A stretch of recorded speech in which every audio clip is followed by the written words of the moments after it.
Impersonate and இம்பெனிடென்ட் இந்த words கேள்விப்பட்டிருக்கீங்களா? So impersonate அப்படின்னு சொல்றது ஒருத்தர் இன்னொருத்தர் மாதிரியா மிரரிங் பண்றது, இல்லாட்டி இமிடேட் பண்றது. அவங்களோட வாய்ஸ், அவங்களோட மேக்கப் வேர்ட்ஸ், அவங்களோட ட்ரெஸ்ஸிங் சென்ஸ், ஸோ இதுதான் நம்ம வந்து அவங்கள மாதிரி மற்றவங்க மாதிரி நம்ம இமிடேட் பண்றது வந்து நம்ம இம்பர்சனேட் அப்படின்னு சொல்லுவோம்.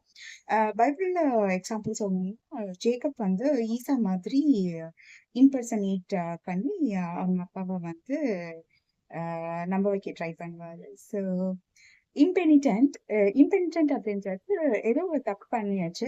ஆனா அந்த தப்பிக்கு கில்ட்டியா ஃபீல் பண்ணாம, ரிப்பெண்ட் பண்ணாம இருக்கிறது தான் நம்ம இம்பெனிடென்ட் அப்படின்னு சொல்லுவோம். அந்த மாதிரி இருக்கவங்கள இம்பெனிடென்ட் பர்சன் அப்படின்னு சொல்லுவோம்.